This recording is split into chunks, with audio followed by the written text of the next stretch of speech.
Both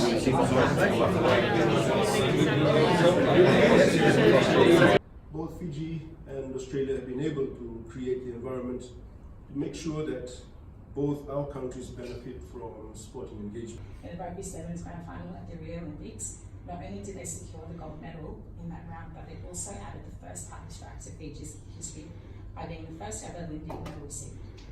Sport is inclusive and it sends the invitation to be the best version of yourself, giving you're willing to put in the time, the commitment, the blood, the sweat and the tears into it.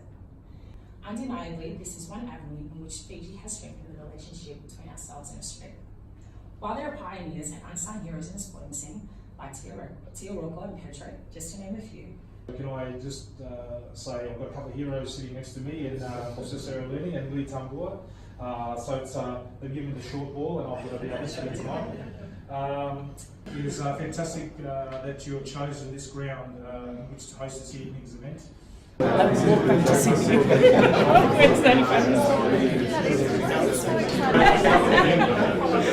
They're very special.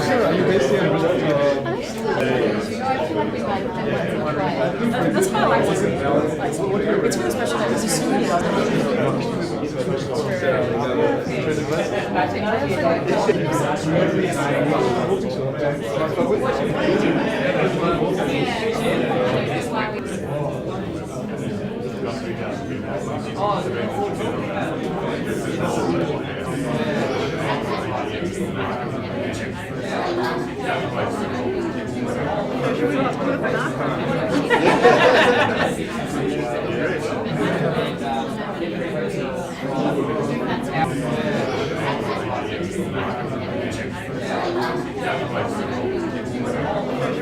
We're joined with His Excellency Luke Donavalu, Fiji's High Commissioner to Australia. I just wanted to hear from you, Mr Donavalu, how important sport is to Fiji.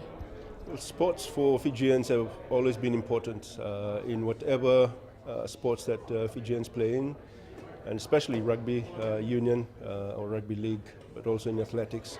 It's been huge for schools in particular. We always have a huge concentration of athletics coming out in the Coca-Cola games, but also in rugby union especially. There's always a huge festive atmosphere, but very tough competition. And all of these events at schools level is generating a lot of interest, a lot more engagement in sports, but there's also been increasing engagement and promotion of rugby league as well as cricket, but athletics is right up there.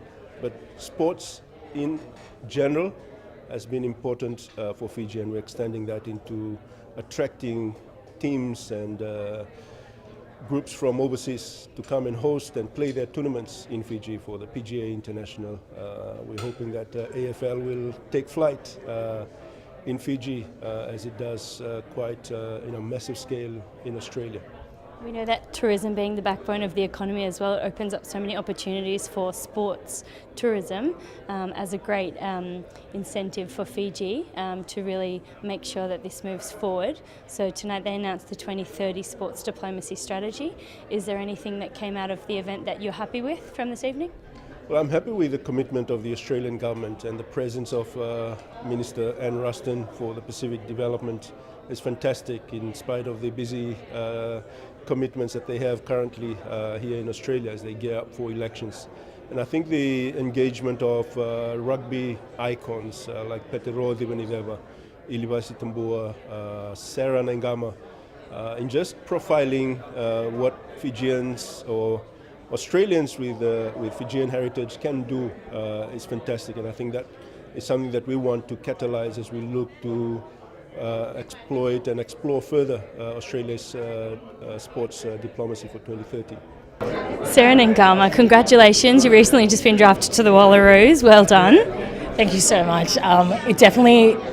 It feels so special. Like, I received the call last Monday and the feeling quite hasn't left me yet. It just feels like such a special achievement, and I want to hold on to it as long as I can. Tell us, how long did it take you to get into the Wallaroos? Was this a long time coming?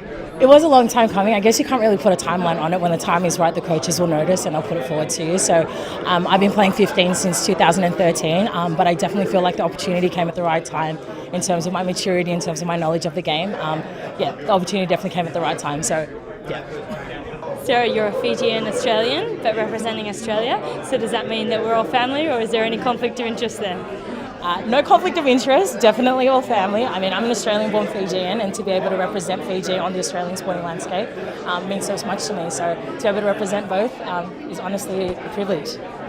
And moving forward, what would you say to any Australian or Fijian aspiring athletes who want to one day become a woman like yourself? Have a dream in place and don't stop till you achieve it. I mean, I'm definitely not in a place where I can say I've done it. I mean, obviously the goal is to debut for Australia, but I know that's some time away. But I'm willing to put in the hard work and hopefully that will pay off and I'll be able to see myself debut in the green and gold. Senator Anne Rushton, thank you so much for being here. We're here to talk about the 2030 sports diplomacy strategy. In your own words, what does that mean for Australia and Fiji's relationship?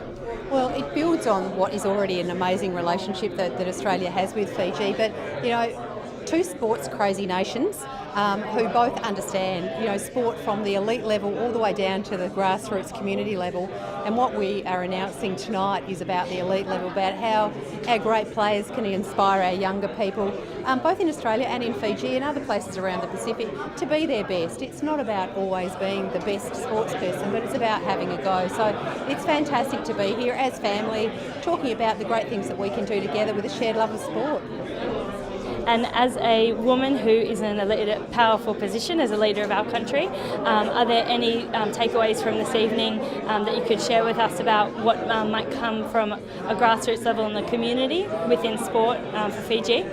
Look, there is absolutely no doubt that things like sport develop relationships that you just can't develop with all the business in the whole world you might like to do. Sport binds like nothing else does, but it's fantastic to see now the emergence of women in what have previously been male-dominated sports, and seeing Sarah tonight and hearing her story. I mean, she's such an inspiration to young girls both in Australia and Fiji, and so I think, you know, all power to everybody's arm that we're able to make sport such an important part of both our cultures. Pedro Thibananiva, you're a legend of football. I grew up watching you, and I guess I'm so interested in your passion to help Fiji and Australia relations, but also your interest in children and how you're training kids to learn how to play football. With that in mind, how did you learn as a child to play football? Yeah, well, I think with my father coming over for me at such a young age, you know, sitting on the sidelines and watching him play rugby union here in Brisbane. So from a young age, you know, I was really inspired, you know, by him. And then sort of growing up in a state school, they only played rugby league. So that's how I eventually found my way into rugby league. So it's obviously a different code to rugby union, but in saying that, you know, the family are really proud of the choice that I made and probably the journey that's taken me on. And tell us more about your foundation you've started in Fiji to help young Fijian children get into sport and open up opportunities like coming to play for Australia. How did that eventuate? Yeah, I guess it was on the back of you know, my experience playing for Fiji in the 2013 Rugby League World Cup, and I knew that I wanted to do something to give back to Fiji in some way. So it was through the idea coming about starting up a foundation, starting up a charity, and that's how the Petero Thibananiva Foundation was formed in 2013. So we've been really active. We've got programs that run in schools in Fiji, focused on health, nutrition and sport, and also to a real big focus on diabetes education. So yeah, we're in our 5th year now. It's going from strength to strength. I think the great thing about the sports diplomacy is that it's not just what's on the field but also off, and so your organisation is a perfect example of what can be done to sort of help from that grassroots level. Moving forward, how do you think that Fiji and Australia are going to move into other areas of sport to try to help both countries progress this relationship? Yeah, I think it's a wonderful relationship, and obviously, you know, both are similar in the fact that we love sport so much, and it's part of our culture.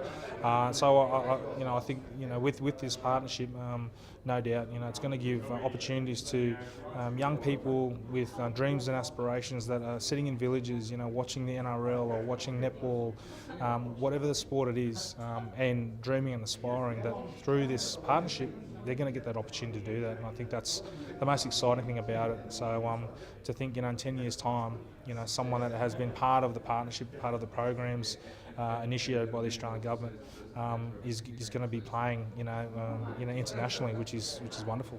And Petro, you have 4 children yourself. Do you teach them how to play?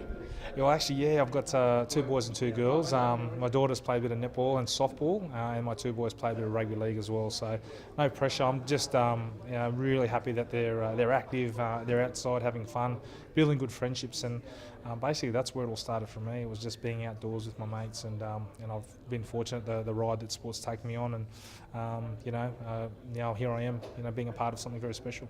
And Vivala is Fijian for family, so does that mean that if we're family, that I'll inherit your same good genes? Will my children be as good as you at sport? Oh, look, you never know. But look, I think that's the most exciting thing is because it's that close relationship.